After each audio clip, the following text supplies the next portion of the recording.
warahmatullahi wabarakatuh.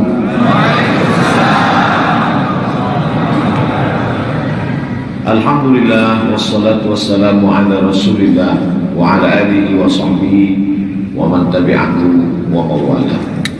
Subhanaka la ilma lana illa ma 'allamtana innaka antal alimul hakim. Rabbi shrah li sadri wa yassir li amri wahlul 'uqdatam min lisani yafqahu qawli. Saya amat sangat merasa senang hati pada pagi hari ini boleh bersama dengan belia-belia di kota Kinabalu di negeri Sabah. Bila saya Ustaz Somad Nasri bagi tazkirah pada orang-orang tua, maka saya teringat pada sakaratul maut. Nanti bagi tazkirah pada pengantin baru, saya cerita bagaimana dua manusia, satu dari planet Mars, satu dari planet Venus, berjumpa di planet Bumi. Tapi hari ini saya berhadapan melihat wajah-wajah para pemimpin-pemimpin Malaysia masa depan. Mudah-mudahan yang di depan saya ini akan menjadi orang-orang ternama di masa akan datang. Maka pada mula hari ini tanamkan dalam diri niat bahwa menjadi bermanfaat buat orang banyak. Kalau belum boleh mendatangkan manfaat, jangan mendatangkan mudarat. Kalau belum boleh memberikan manfaat untuk orang lain, untuk orang tua, untuk umat dan bangsa, jangan mendatangkan mudarat dengan melakukan perbuatan mungkar, maksiat, dadah, khamar, free sex dan lain sebagainya. Saya pergi ke hospital. Sampai di hospital, masa nak naik masuk ke lift, saya tengok, saya pandang ada sebuah banner. Di situ nampak tangan 5 jari, tertulis di bawah, basuhlah aku. Saya tengok, kenapa kita mesti basuh tangan? Rupanya doktor bagi penjelasan di bawah. Setiap jari kita ini mengeluarkan peluh, ujung jari mengeluarkan peluh asid asam yang menyebabkan batuk, menyebabkan demam, menyebabkan influenza, menyebabkan sakit dan lain sebagainya. Maka mesti selalu mencuci tangan. Oh, sekaranglah baru orang faham. Dia suruh kita selalu basuh cuci tangan. 14 abad sudah suruh itu. Maka dalam Islam diajarkan, idza staiqadha ahadukum min naumihi, bila kamu jaga tidur malam, jangan fala yughmis yadahu, jangan masukkan tangan fi ina, ke dalam bejana tempat air. Jaga malam, jangan terus saja masukkan tangan ke dalam bejana, sebab dia tak tahu malam tadi tangan ini letaknya di mana. Sebab itu dia disuruh basuh cuci tangan. Sebelum sembahyang subuh cuci tangan, salat zuhur cuci tangan, salat asar basuh tangan, salat maghrib basuh tangan, salat isya basuh tangan, tahajud malam basuh tangan. Sekaranglah orang baru tahu mengajarkan macam mana membasuh tangan. Tapi Nabi kita 14 abad silam sudah mengajarkan wudhu, salah satunya adalah membasuh tangan. Suatu ketika saya sampai ke tempat wudhu, saya hidupkan air, saya terus saja basuh muka. Apa kata anak saudara saya dekat? Basuh tangan dulu. Dia suruh saya basuh tangan dulu. Dari mana Nabi Muhammad SAW tahu bahwa membasuh tangan ini menghilangkan bakteria, menghilangkan kuman, menghilangkan penyakit? Padahal dia tak dapat menulis dan membaca.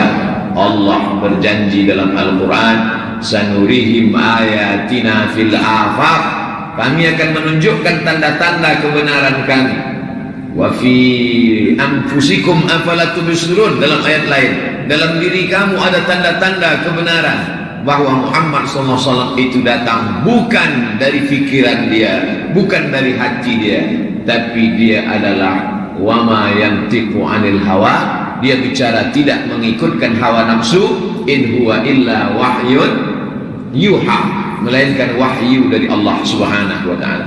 Tapi bila saya yang bercakap, bila saya yang menyampaikan, mungkin orang tak akan percaya, sebab saya bukan doktor, sebab saya bukan medikal, sebab saya bukan orang yang ahli perubatan. Tapi bila yang bicara ini adalah belia-belia yang hari ini, kemudian dia akan teruskan pendidikannya ke universiti, dia ambil fakultas perubatan, selepas itu dia akan bicara tentang manfaat membasuh tangan menurut ilmu perubatan, menggunakan bahasa Inggris, menggunakan bahasa Mandarin. Saat itulah orang akan wara'aitan nasa yadkhuluna fi dinillahi afwaja, orang akan masuk Islam berbondong-bondong, bukan kerana umat Islam datang membawa pedang masuk Islam, bila tidak aku akan pancung kepala engkau, tidak. Orang akan masuk Islam kerana kebenaran ilmiah yang ditunjukkan ke hadapan dunia. Orang akan berkata, ma khalaqta hadza batila, tidaklah yang engkau lakukan ini sia-sia, hanya dari pelajaran membasuh tangan. Seandainya Nabi Muhammad SAW itu lahir di tepi sungai Nil, Mesir, Kairah, orang tak heran. Siapa dia? Muhammad. Di mana dia lahir? Tepi sungai Nil. Ajarannya apa? Sikit-sikit basuh tangan, sikit-sikit basuh tangan. Iyalah, sebab dia duduk lahir tepi sungai. Tapi dia lahir di kota Al-Madinah Al-Munawwarah, lahir di kota Makkah Al-Mukarramah, pindah ke Al-Madinah Al-Munawwarah yang susah mendapatkan air. Ini menunjukkan ajaran dia bukan dari lingkungan persekitaran, tapi ajaran dia Yasin wal Qur'anil Hakim innaka laminal mursalin tanzilal azizir rahim.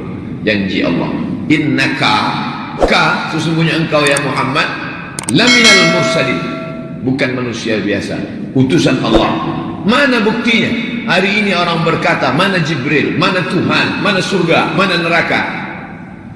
Kita tak dapat tunjukkan itu semua, tapi kita dapat tunjukkan bukti-bukti kebenaran Muhammad sallallahu alaihi wasallam dari satu fakta tentang membasuh tangan.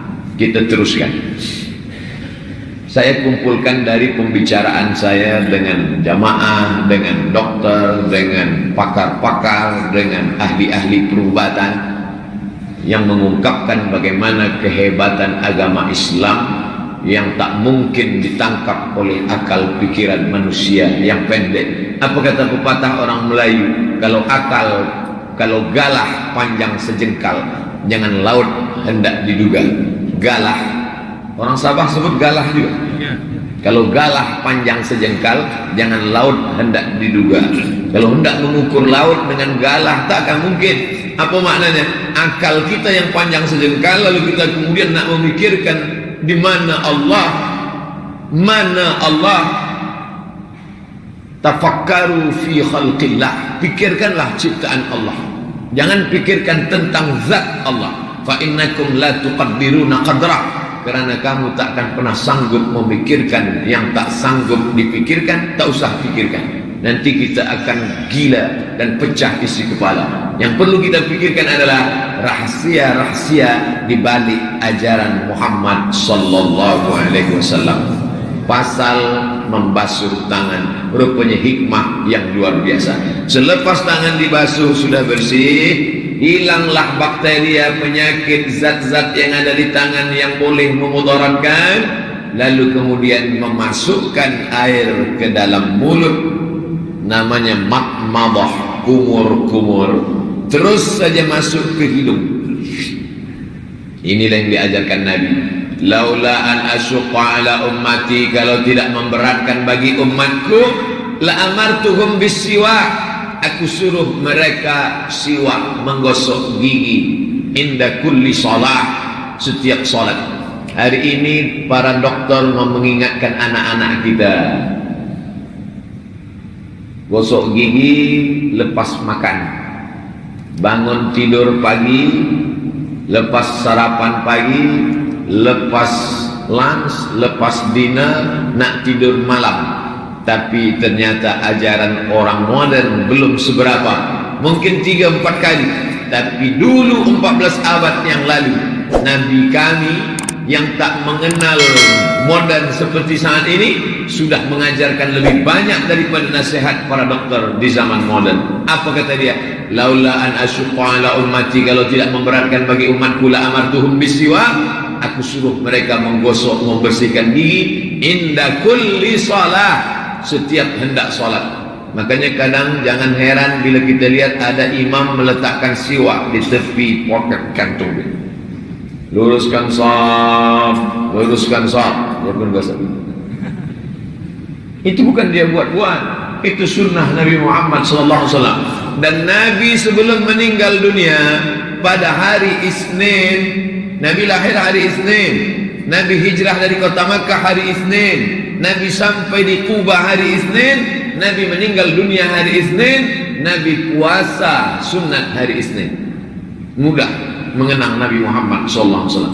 Dan manakala Nabi hendak meninggal dunia, Aisyah meminta kepada saudaranya membawakan siwak, dan siwak itu dihaluskan Aisyah ujungnya, diberikan kepada Nabi karena Nabi suka kepada siwak.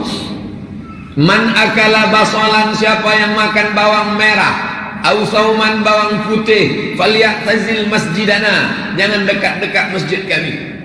Selepas makan bawang merah, bawang putih masuk ke masjid, Nabi larang, tak boleh.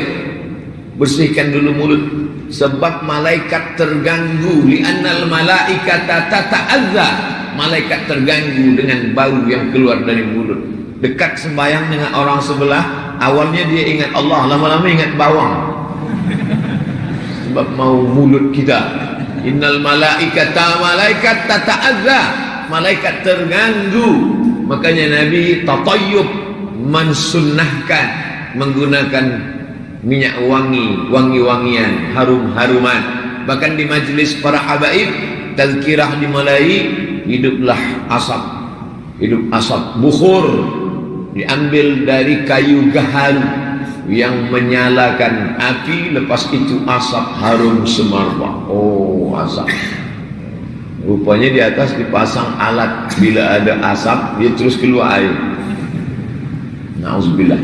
Apa maknanya? Bahwa suka pada wangi-wangian mulut. Lalu kemudian hari ini orang berkata tentang sakit gigi, tentang bau mulut, tentang macam-macam. Maka mengapa yang dipakai itu siwak? Ada orang berkata Nabi pakai siwak sebab di ujungnya ada macam sabut. Bila alasannya kerana sabut, tentu pakai hijau, tentu pakai rotan. Kenapa pakai siwak?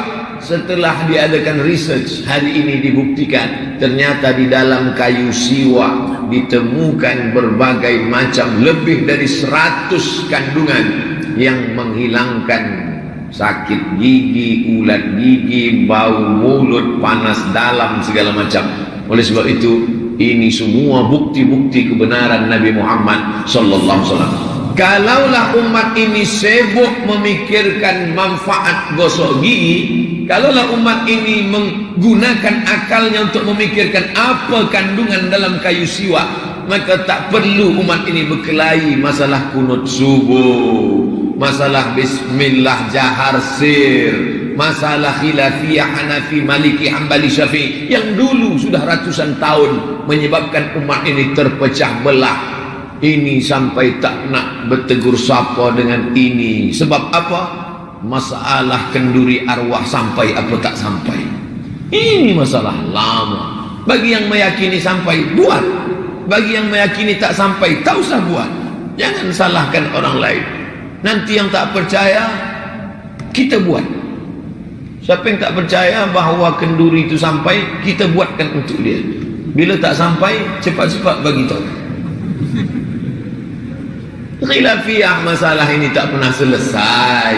Maka pakailah akal fikiran, untuk menunjukkan bukti-bukti kebenaran Nabi Muhammad SAW. Bila kita nak tunjukkan bukti kebenaran, kalau begitu Nabi kita tak benar. Nabi kita benar, Nabi kita betul, Quran kita betul. Tapi ada orang yang tak percaya, iman dia tipis. Dia akan percaya kalau menengok bukti. Mana buktinya? Manakala bukti disampaikan oleh para pakar, oleh orang-orang yang memiliki kepakaran, dia akan berkata, oh, dia tak banyak cakap, oh saja, oh, begitu rupanya. Tentang basuh tangan, tentang gosok gigi, tentang memasukkan air ke hidung. Kenapa Abdul Somad pagi ini masih boleh bagi tazkirah? Kerana otak sehat. Mengapa otak dia sehat? Kerana oksigen masuk ke dalam. Dari mana masuknya? Takkan dari mulut. Saya bernafas, sekali tarik, sekali hembus, sekali tarik, sekali hembus. Saya bukan ikan pakai insan. Kita manusia, tapi ini oksigen juga mesti sampai ke otak. Bagaimana sampai ke otak?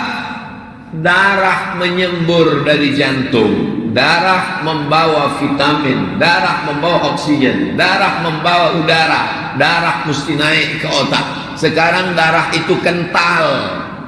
Ambil air, ambil darah kambing, darah ayam, jangan darah manusia, itu Dracula. Ambil darah, tumpahkan ke situ gula, tumpahkan ke situ lemak, tumpahkan ke situ kolesterol, maka darah akan menggumpal kental. Tapi kalau disiramkan air putih, maka darah akan mencair. Itulah kenapa orang putih menyebut dia sebagai white poison, racun putih. Apa itu? Gula. Gula penyebab segala macam penyakit. Gula. Itulah maka pagi ini saya tak dikasih minum gula, sebab boleh menimbulkan penyakit. Darah kita kental sebab ada gula, diabetes. Darah kita kental sebab ada kolesterol, lemak.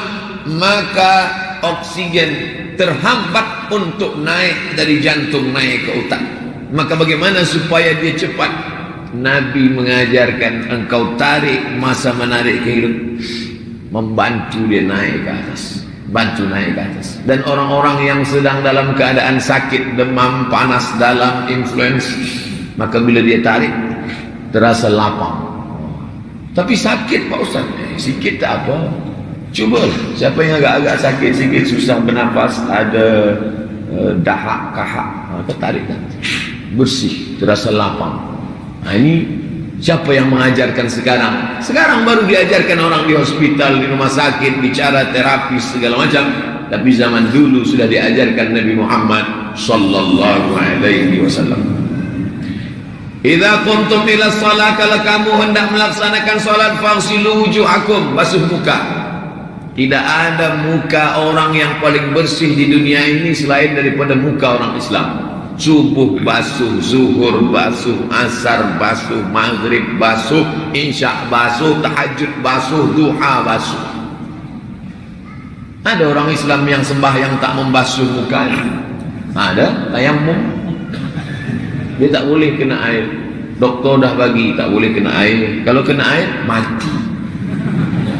Tak boleh kena air. Tapi tak banyak lah. Ini hanya beberapa orang saja, sebab darurat sakit. Kita tak boleh pilih mati. La tulqu bi aydikum ila tahlukah, jangan ceburkan dirimu kepada kematian. Pilihannya dua, guna air, mati. Sebab tak boleh, kata doktor, nanti bila guna air mati. Atau tayamum. Pilih mana? Pilih mati ke tayamum? Pilih tayamum. Kenapa takut? Jangan diam. Diam tanda bersetuju. As-suku, ada hadisnya itu. As-sukutu alamatur ridha. Diam tanda bersetuju. Bila saya tanya, pilih mati ke tayamum? Diam. Maknanya nak mati kan? Pilih tayamum. Saya ni lembut, suara je yang keras, hati lembut. Nah, Hadis tentang as-sukutu alamatur ridha, diam tanda bersetuju, itu ada cerita sebelumnya. Ada seorang lelaki meminang anak gadis. Ayah dia masuk dalam bilik. Nah, itu ada seorang pemuda belia, handsome di depan rumah nak nikah dengan kau. Engkau bersetuju nikah dengan dia, dia diam. Diam itu tanda setuju lah tu. Anak gadis dulu, anak gadis sekarang dia pula minta.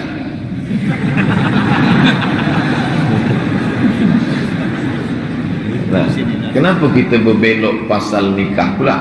Kita teruskan. Kita baru cerita wuduk lagi. Kita baru wuduk. Budak-budak umur 18 tahun dah nak nikah pula.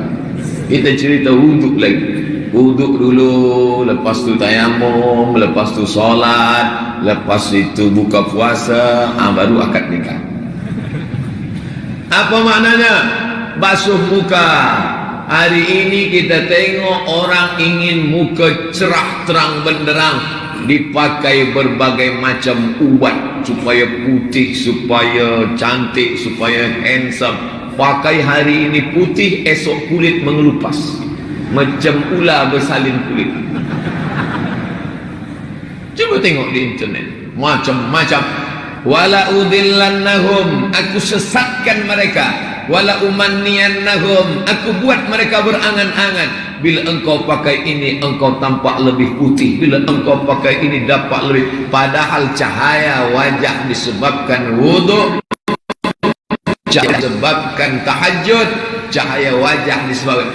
Sementara orang itu dia sahaja yang merasa dia lebih putih, lebih handsome, lebih cantik. Dia sahaja bermain dengan perasaan dia. Orang lain biasa-biasa saja. Aku rasa aku tampak lebih handsome lah, lebih putih lah. Engkau saja, kami tak ada pun tengok engkau macam tu. Biasa saja. Orang sedang dipermainkan oleh syaitan. Oleh sebab itu, maka bila ada seorang perempuan dia tengok, awak nampaknya bercahaya lah wajah awak sekarang ni, macam mana? Saya banyak wudu. Jadi banyak wudu. Kau sangka aku ni tayamum kan?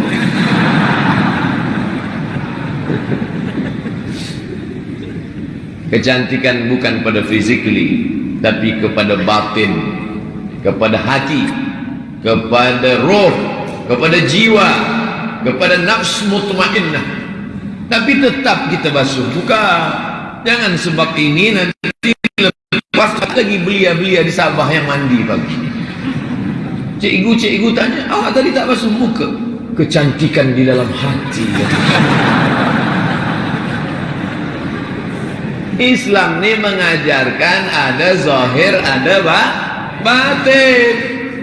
Cuba tengok doa bercermin, tengok wajah muka dia cermin. Allahumma kama hassanta khalqi fahassin khuluqi. Sebagaimana telah engkau elokkan zahirku, maka elokkan pula lah batinku. Tapi physically penting dan perlu. Jangan sampai tak memperhatikan fisik kita, wajah kita. Dalam Islam diajarkan membasuh muka. Idza qumtum ila salati fasilu wujuhakum. Yang dinamakan wajah, sejengkal ke kanan, sejengkal ke kiri, sejengkal ke atas, sejengkal ke bawah. Inilah wajah yang dikenali dengan wajah Abdul Somad. Dan tak ada wajah macam ini di tempat lain. Maka manakala saya masuk ke Kuala Lumpur KLIA 2, apa yang pertama kali dipandang oleh custom? Wajah. Dia tengok. Cuba hadap kamera. Buka mask awak. Saya pakai mask. Saya buka. Ustaz Somad dia. Nak ke mana Ustaz? Nak ke Sabah. Berapa hari? Ada 4 hari. Di mana-mana saja. Oh, tak ingat saya. Mana-mana. Lepas tu dia ambil. Bagi jari. Sebab ini yang tak ada pada orang lain. Bentuk kaki saya, mungkin ada kaki orang lain. Telinga saya, mungkin ada telinga orang lain. Tapi muka saya, tak ada macam muka orang lain. Kalau ada, tentu dia susah juga. Orang lain ajak dia nak ambil gambar. jari, tak ada jari orang lain. Maka dalam Islam kita diajarkan untuk menjaga ini. Idza kuntum ila sholati fasilu wujuhakum, basuh muka, wa aydiyakum ilal marafiq, basuhlah tangan, ilal marafiq, sampai siku. Orang Sabah sebut siku juga. Mana tahu namanya tak siku. Basuh sampai siku. Datanglah seorang doktor spesialis operation bedah. Ustaz Somad, ya jamaah doktor, Mr. Doktor, ada apa? Kenapa dalam Quran itu disuruh kita basuh sampai siku? Kenapa tak dari siku sampai ujung? Dalam hati saya, berat nih. Bila kita ditanya orang dan kita tak tahu jawaban, caranya kita marah.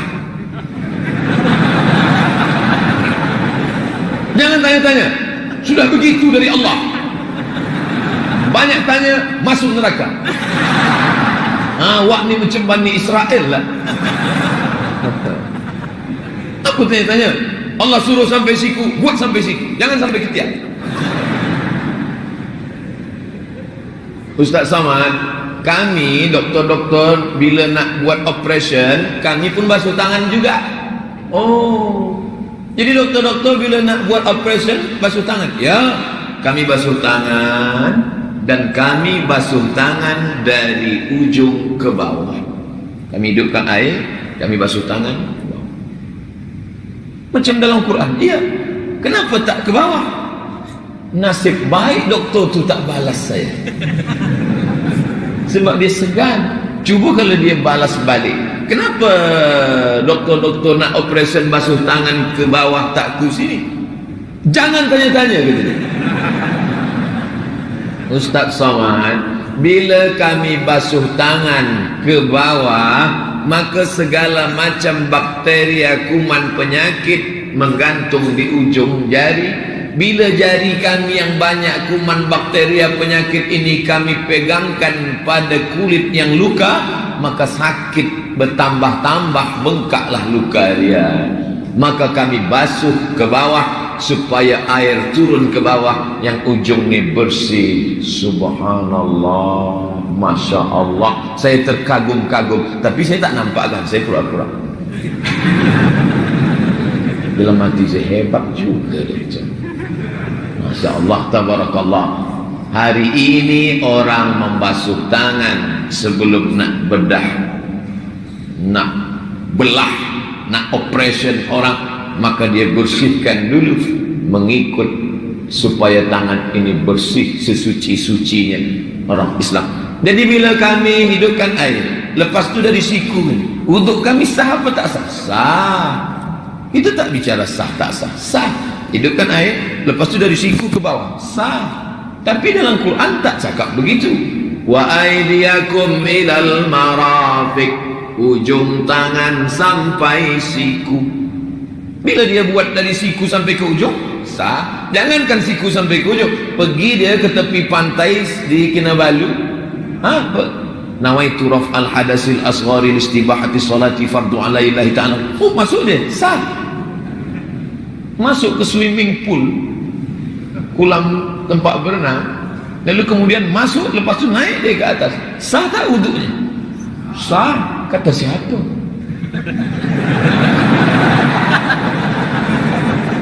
Mazhab Syafi'i tak sah.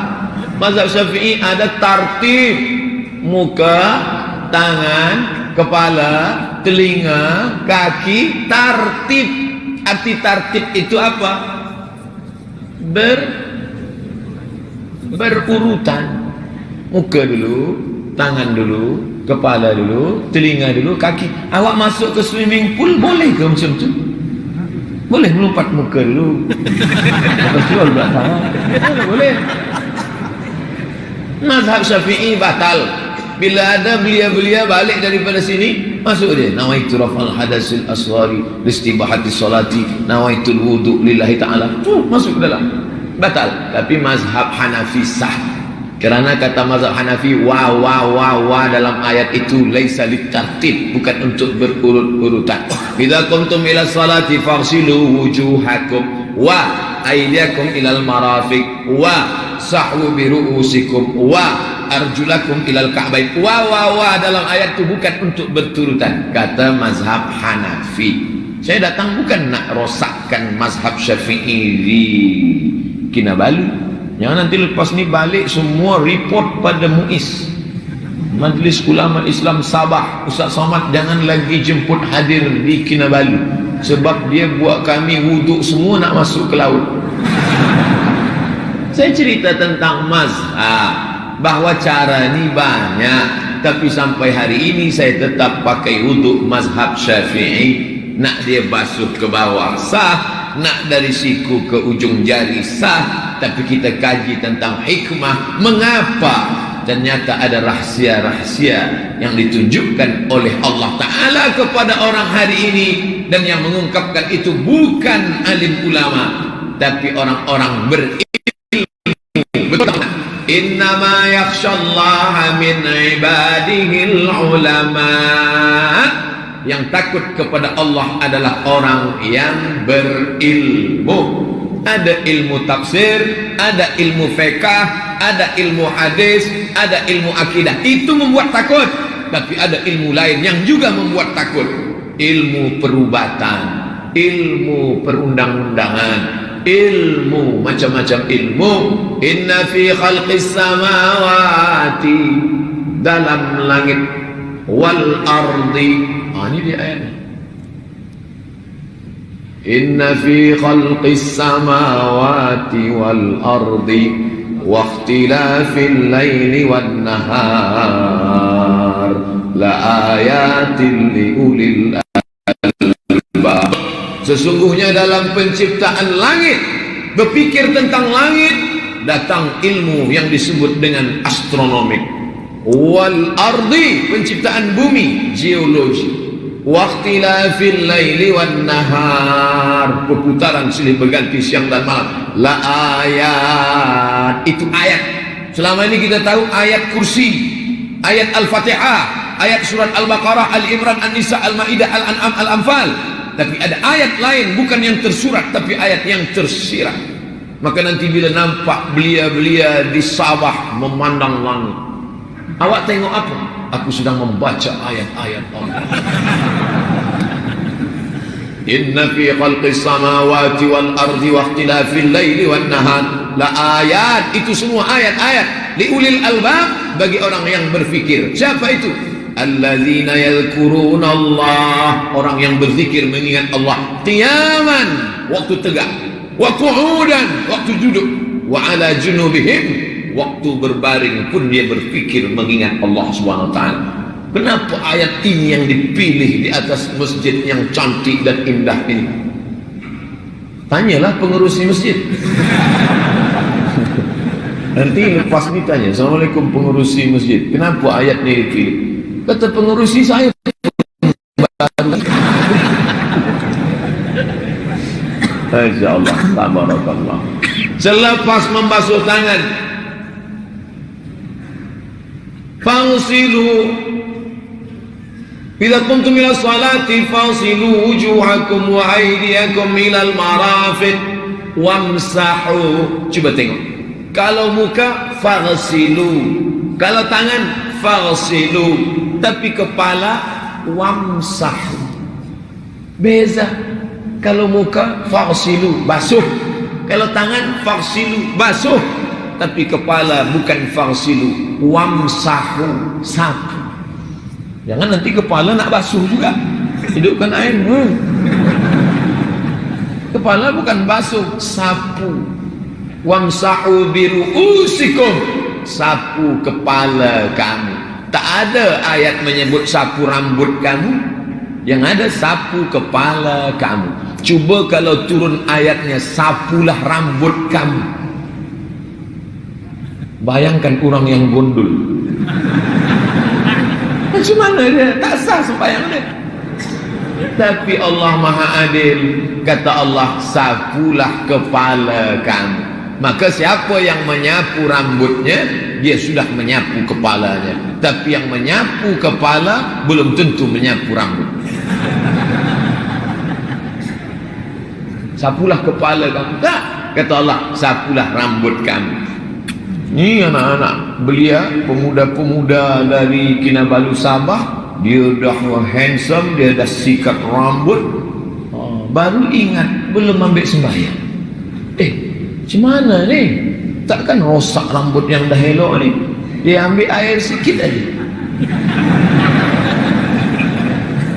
Ambil sikit air, dah.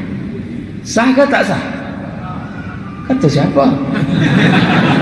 Mazhab Syafi'i sah. Mazhab Syafi'i sikit aja sah. Tapi mazhab Maliki tak. Mazhab Maliki semua mesti kena. Maka mazhab Maliki basahkan semua tangan. Mazhab Maliki itu kalau basah sapu rambut, basahkan semua tangan. Setelah basahkan semua tangan, sapu dari hadapan, ke belakang, baru ke muka, putri. Tapi mazhab Syafi'i tak. Mazhab Syafi'i sikit aja cukup. Saya masa sampai di Maghribi, di Maroko, pergilah saya ke pasar nak beli ikan, beli sayur, beli makanan.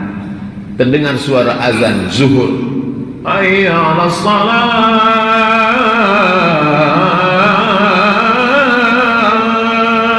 Saya pun ambil wudu, ambil air, saya ambil sikit macam wudu kita biasa. Datang orang Maghribi, apa kata dia? La yasih, tak sah. Tak sah kata. Dia tak tahu saya ustaz. Saya masa tu student lagi, masih belajar lagi, belum viral lagi. Saya tak lawan dia, saya diam je. Sebab saya tengok dia tegap, besar. Takkan kita nak lawan dia orang Maghribi. Lepas tu datanglah seorang Maghribi juga, cuma nampak dia lebih intelektual, seorang yang terpelajar lah. Dia bagi penjelasan, dia explain kepada kawan dia ni, kata dia, "Hadha talib min janub syarq Asia." Ini pelajar ni dari Asia Tenggara. Dia tak tahu saya entah Indonesia, entah Malaysia, entah Thailand, entah apa. Dia tengok-tengok macam orang Bangkok sikit lah. Ini dari Asia Tenggara. Mereka sana mazhab Syafi'i. Mazhab Syafi'i itu sikit saja sah. Sedangkan mazhab Maliki semua mesti basah, semua mesti kena air. Dia pun diam. Ternyata kita akan salahkan orang kalau kita tak tahu. Maka tentang masalah menyapu kepala ni 3 mazhab. Mazhab Syafi'i sikit aja sah. Mazhab Maliki semua. Mazhab Hanafi pertengahan. Mazhab Hanafi 1 tapak tangan. Karena ada hadis Nabi menyebut, Nabi basahkan tapak tangan, Nabi masukkan tapak tangannya ke balik imamah. Imamah tu surban. Surban tu imamah. Walam yanqut imamatahu. Nabi tak buka sorbannya. Nabi wuduk dengan sorbannya, lalu kemudian dia masukkan tapak tangannya ke dalam. Maka dalam mazhab Hanafi 1/4 kepala. Karena kepala ni 4. Apa pula kepala 4? Kepala ni 4 bahagian. 1, 2, 3, 4. Jadi mana yang dipakai? Kira-kira selama ini belia-belia ni pakai Hanafi, Maliki ke Hambali? Nampak tak pernah ambil sembahyang. Pilihlah. Tapi saya tetap pakai mazhab Syafi'i. Kadang-kadang bila hari panas betul, saya pakai mazhab Maliki. Semua saya basah. Nak basah semua. Datanglah student dari University Riau. Saya di Sumatera Island, di sebuah provinsi bernama Riau. Di sana ada University Riau. Assalamualaikum. Waalaikumsalam. Betul ke ini Ustaz Abdul Somad? Betul. Boleh bagi tazkirah di universiti kami? Boleh. Apa tajuknya? Otak. Tajuk otak. Awak salah lah. Mungkin somat yang lain. Anda somat spesialis otak. Ini Ustaz, kami nak ada seminar. Nanti yang akan bicara masalah otak ini adalah doktor, ahli perubatan. Dia spesialis bidang otak. Ustaz nanti jelaskan saja dalam ayat-ayat Al-Quran. Oh, saya jelaskanlah tentang bagaimana jantung, otak, dan dokter menjelaskan rupanya ayat yang berkenaan dengan ini kita semua hafaz ayat itu. Nasiyatin kadzibatin khati'ah. Nasiyatin orang kampung saya sebut ubun-ubun. Orang Sabah sebut apa? Ubun-ubun juga. Kalau nampak budak kecil, rambut dia belum tumbuh, nampak bergerak di sini. Itu tanda budak itu hidup. Kalau mati dia off. Ubun-ubun. Rupanya otak kita ni 4. Otak depan, otak belakang, otak kanan, otak kiri. Jangan ambil gambar. Nanti bila ambil gambar saya macam ni, masuk internet, semua orang komen, artis mana ni? Gitu.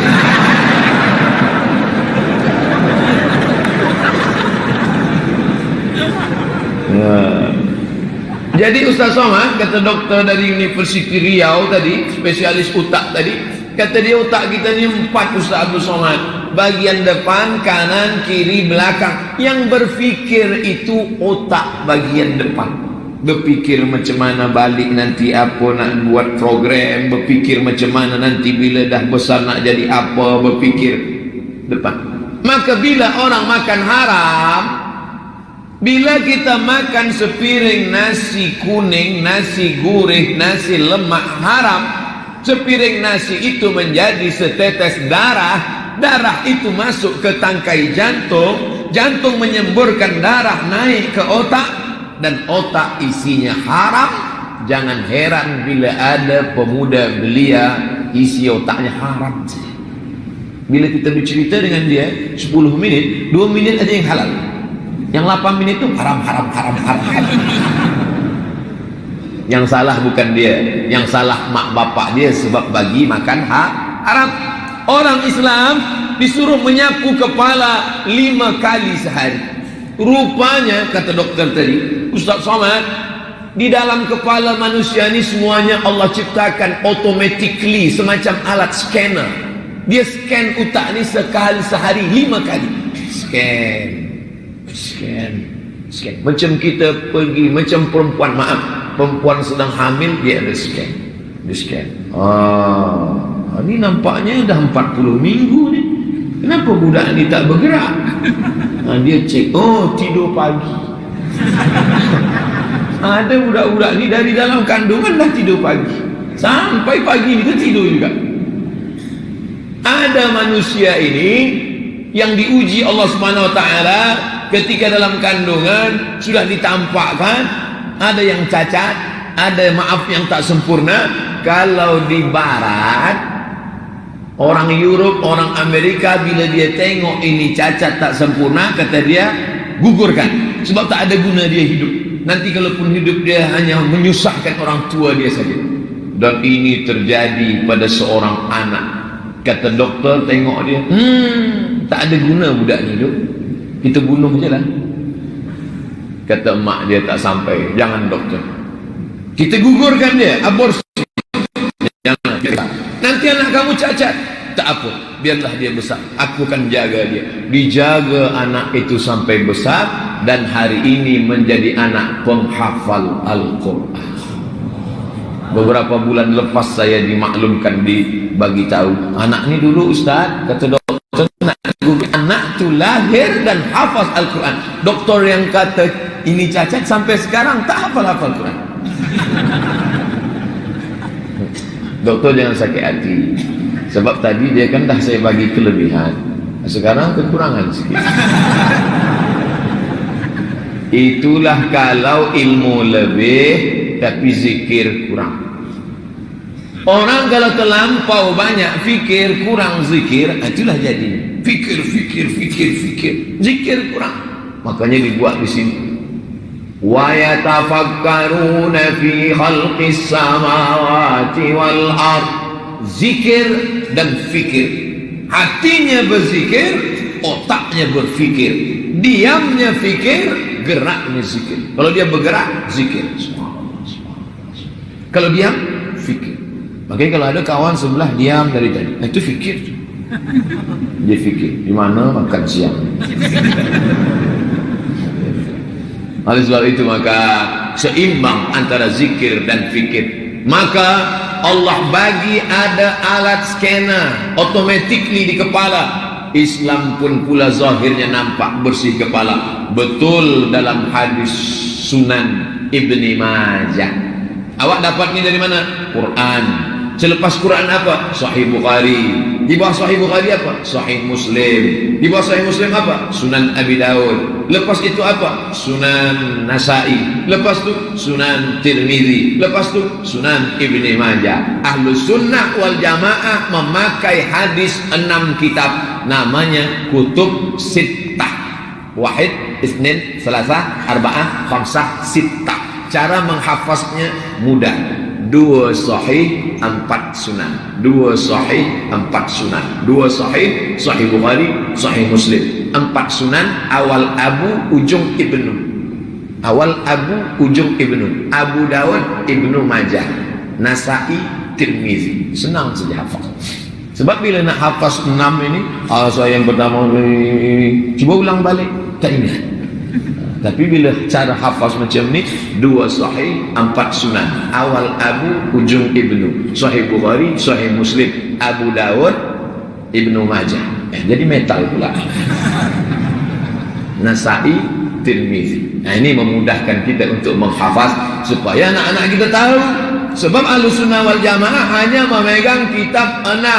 Lebih daripada itu ada Musannaf Ibni Abi Syaibah, ada dia Musnad At-Tayalisi, Musnad Ahmad bin Hanbal, Muwatta Malik bin Anas. Oh, tadi saya mula tazkirah pukul 10 lebih 10. Sekarang udah pukul 11. Cepat betul kalau kita tazkirah di depan belia-belia. Masya Allah. Kadang saya bagi tazkirah terasa lama betul. Lama. Bila tu? Tazkirah buka puasa. Lama. Macam-macam jam tu mati. Hidup. Alhamdulillah terdengar azan. Allahu Akbar, Allahu Akbar. Selesanya hati nak buka puasa, datang AJK, dah habis belum usah. Itu azan handphone je. Belum selesai wuduk lagi. Macam mana kita nak habiskan? Tapi tenang, waktu kita 60 minit. Bagi kelanjutannya tinggal buka saja channel Ustadz Abdul Somad Official di YouTube. Jangan lupa subscribe, like, and share. Nah, kita teruskan. Itulah maknanya bila kita wuduk itu tak boleh bercerita. Wuduk tak boleh cerita. Manakala air masuk ke mulut, zahirnya bersih mulut, batinnya hilanglah dosa-dosa mulut yang dari tadi menceritakan aib sebulan katanya dia dah bulan anak dia. Manakala kita basuh muka, hilanglah dosa biji mata, hilanglah dosa hidung. Manakala kita siram tangan, keluarlah dosa-dosa tangan yang selama ini aniaya, menzalimi orang, memukul orang, menempeleng orang, menyakiti orang. Manakala kita siram air, sapu kepala, keluarlah dosa-dosa isi kepala, otak, isi fikiran yang jahat-jahat sampai keluar dari lubang telinga. Manakala kita siram ke kaki, maka keluarlah dosa-dosa kaki sampai ke celah-celah jari-jari kaki. Seandainya engkau tulus ikhlas, dalam hadis riwayat Ibnu Majah, engkau nampak dosa itu dengan biji matamu. Kenapa kita tak mendengar azab kubur? Kenapa kita tak nampak dosa itu lepas? karena Allah sayang pada kita. Nabi lalu dengan sahabat di kubur. Kamu dengar azab kubur? Kata Nabi. Tidak. Aku dengar, kata Nabi. Andai kamu dengar azab kubur ini, kamu mati sekarang. Makanya bila azan berkumandang, Allahu Akbar, Allahu Akbar, apa kata anjing? Kenapa anjing setiap azan berkumandang? Sebab manakala azan dikumandangkan, setan berlari, setan lari ke dalam hutan, pergi ke mall, pergi ke mana-mana. Orang-orang soleh dari mall pergi ke masjid, setan dari jalan-jalan pergi ketakutan semua. Kita tak nampak, tapi budak kecil, anjing nampak, dia nampak, maka dia mau manggil. Kata dia, jadi anjing tu boleh tengok setan? Ya, saya nak tengok juga. Pakailah mata anjing. Dia tukar. Lepas tu tengok takut pula, tutup balik. Nauzubillah. Apa maknanya? Jangan hendak memikirkan yang tak kuat untuk kita pikir. Kita tak akan sanggup, kita tak akan mampu. Andai kita boleh menengok segalanya, andai kita dapat mendengar segalanya, Allah dah takdirkan kita macam ini, kita gali saja rahsia-rahsia di balik wudu. Selepas itu barulah menghadap kiblat. Maka tak boleh bercerita ketika berwudu, kerana kekhusyuan hati dijaga mula dari wudu. Jadi sekarang banyak ni belia-belia sambil wudu sambil cerita. Sambil wudu, aku dah cakap pada kau semalam, jangan juga. Kau tak boleh, itulah kan. Dia pun lupa mana yang dah kena basuh, mana yang belum. Khusyuk tu bukan cuma masa sembahyang. Khusyuk dah dijaga masa awal wudu, kita dah jaga khusyuk. Nanti bila ada kawan tanya, macam mana je program kita, jadikah kita main futsal petang ni? Aku sedang khusyuk tau. Orang khusyuk tak bercakap. Mana ada khusyuk cakap? Hati dah jaga. Lepas tu barulah minta, mau ke dah bersih tangan, dah suci kepala, dah hilang kotor, kaki semuanya suci, tapi batin belum. Asyhadu an la ilaha illallah syarikalah wa asyhadu anna Muhammadan abduhu wa rasuluh. Allahumma ja'alni minat tawwabin waj'alni minal mutatahhirin waj'alni min ibadikas salihin. Selepas itu barulah masuk ke dalam masjid, langkah kaki sebelah kanan, Allahumma ftahli abwaaba rahmatik, ya Allah bukakan untukku pintu rahmat. Apa yang dilakukan pertama kali masuk masjid? Idza dakhala ahadukumul masjid, kalau kamu masuk masjid, fala yajlis, jangan duduk, hatta yusalli rak'ataini, salat sunat 2 rakaat. Usalli sunnat tahiyatul masjid rak'ataini lillahi ta'ala. Allah. Kenapa ustaz tadi tak ada kami tengok tahiyatul masjid? Saya tengok, pengerusi suruh saya duduk, saya duduk terus. Sunat. Nanti bila nak sebelum zuhur masuk masjid, tahiyatul masjid. Nabi tak ada sebut dia tahiyatul masjid. Carilah hadis merata-rata kitab, tak ada Nabi sebut tahiyatul masjid. Yang buat nama tahiyatul masjid itu ulama. Nabi hanya suruh, idza dakhala ahadukumul masjid, kalau kamu masuk masjid, fala yajlis, jangan duduk, hatta yusalli rak'ataini, salat 2 rakaat. Tapi bila tak ada nama tu, macam mana kita nak jawab bila orang tanya? Awak tadi sembahyang apa? Apabila kamu masuk masjid, janganlah duduk betul. Kita jawab tadi sembahyang apa? Tahiyatul masjid. Bila kita pernah tahiyatul masjid di masjid negeri Sabah, begitu cara bila kita tak tahu, cari ada tak tulis Sabah. Ada masjid negeri Sabah. Bila kita dah pernah menempelkan kening ke lantai masjid negeri Sabah, maka lantai yang dulu pernah kita tempelkan kening akan bersaksi di akhirat. Masjid negeri Sabah, masjid Bandaraya Kinabalu, masjid di Papar, masjid subuh tadi, puncak takwa. Bila ada orang tanya dengan saya, Ustaz Somad kan Ustaz, ya, pernahkah Ustaz sampai kepada puncak takwa? Pernah. Akulah satu-satunya Ustaz di Pulau Sumatera yang pernah sampai kepada puncak takwa. Macam mana caranya Ustaz? Pergilah ke Sabah. Sampai pada puncak takwa. Maka semua masjid-masjid ini akan bersaksi. Nanti budak-budak muda belia ni, dia nak touring dengan bikers Muslim, pakai kereta, pakai motor Harley Davidson syariah, Islamic Harley Davidson. Masya Allah. Lepas tu mereka pun singgah ke masjid. Tuh, kata makcik-makcik, tengok dia buat budak kecil. Tengok tu, abang-abang engkau, memang mereka bikers, memang mereka pakai motor besar, tapi mereka tetap singgah masjid. Tengok masjid. Mereka sembahyang ke mak? Tak, mereka nak kencing je. Sembahyang lah. Ambil uduk, masuk ke dalam, berdoa. Sebab apa? Sebab yang tadi kita buat kereta, tinggal motor, tinggal, tak ada, bawa mati semua. Tapi tempat sujud kita akan menjadi saksi di hadapan Allah Subhanahu wa ta'ala. Pertemuan kita ini pun akan kita tonton balik. Nanti Allah akan putar balik video MP4, bukan MP3. Kita akan tengok semua amal kita masa di dunia. Wa qadimna ila ma amilu min amalin.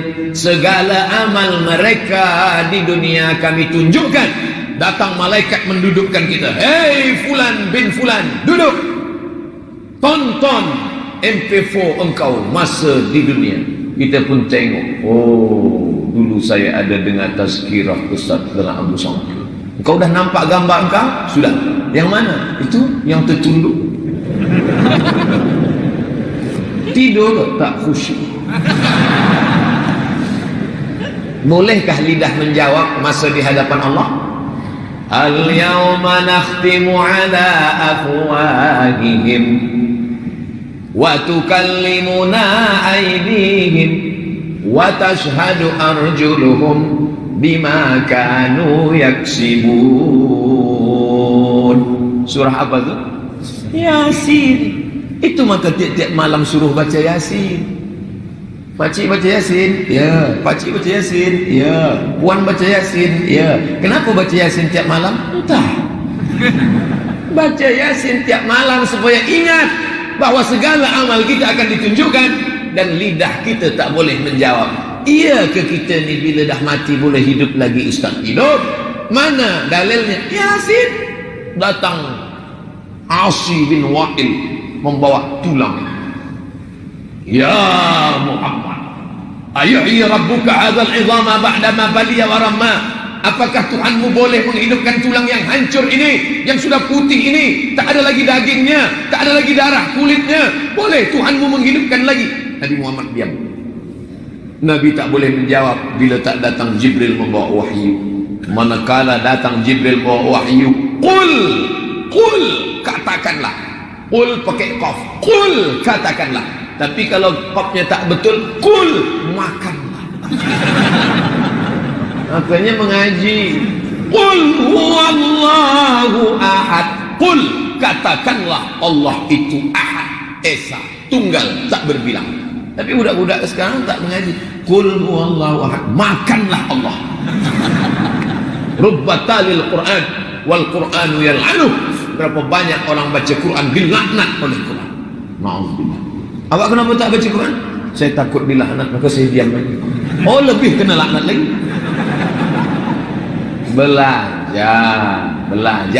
Belajar salah-salah sikit tak apa. Macam budak-budak belia driver kereta, salah-salah sikit polis mana ada tangkap dia. Kata polis kita tangkap, tak, dia sedang belajar. Tapi dah lama betul, dah 5 tahun tak pandai-pandai. Oleh sebab itu masa-masa belajar, masa-masa pelajar, Masya Allah, tabarakallah. Ustaz, kenapa mata Ustaz dari tadi memandang? Saya tengok semua budak-budak belia, pelajar-pelajar di Kota Kinabalu ni semangat mendengarkan tazkirah. Mereka ini adalah para pemimpin, ada Prime Minister, ada orang-orang besar di masa akan datang, insyaAllah. Amin. 20 tahun lagi Ustaz Somad dijemput hadir. Assalamualaikum. Waalaikumsalam. Ini betul ke nama Ustaz Somad orang daripada Riau, Sumatera, Indonesia? Betul. Boleh Ustaz datang ke Masjid Negeri Sabah? Awak ni siapa? Saya Ketua Menteri Sabah. Macam mana boleh telefon terus? Sebab saya dulu pernah dengar Ustaz bagi tazkirah 20 tahun yang lalu. Boleh Ustaz datang? Boleh datang. Tapi kami nak pastikan betul ke ni Ustaz Somad? Betul lah. Masih hidup lagi. Hidup. Hidup ini ada muda. Lepas muda belia tua. Orang-orang yang sudah tua itu ingin muda. Apa kata dia? Ala laitas syababa ya'udu yauman. Andai masa muda itu boleh balik sekejap saja. Sekejap pun jadilah masa muda balik. Tapi masa muda tak mungkin balik lagi. Maka yang masih muda-muda, jaga. Di antara yang ditanya Allah nanti di akhirat itu adalah masa muda. La tazulu qadama 'abdin. Kaki anak Adam tak bergerak di padang mahsyar hatta yus'al, sampai disoal, ditanya. Di antara yang ditanya itu syabab, masa muda. Di antara yang ditanya Allah, masa muda. Masa muda awak kemana saja? Dadah. Masa muda awak kemana saja? Maaf, free sex. Masa muda awak kemana saja? Akan ditanya. Kenapa masa tua tak ditanya? Sebab semua yang dah tua memanglah ingat mati. Bila ada orang tua tak juga ingat mati, laut dekat. Hari ini yang tua-tua datang. Tapi tadi ada dalam jemputan kajian belia. Yang hari ini tua datang, nampaknya tua, tapi isi dia belia. Lebih baik orang tua tapi isi belia daripada budak muda isi usia emas. Umur awak berapa? 17. Mengapa dari tadi tertunduk isi 71? Oleh sebab itu maka masa muda ni mesti dijaga. Masa muda ni mesti dipelihara. Kata pepatah orang Melayu, dari muda terlonjak-lonjak, dari kecil terlonjak-lonjak, sudah besar terbawa-bawa, sudah tua terubah tidak. Kenapa budak-budak muda belia ni datang masuk masjid dengar tazkirah sampai 60 minit dia tegak kepala? Kerana dari kecil dah biasa dibawa mak ibu bapa dia ke masjid.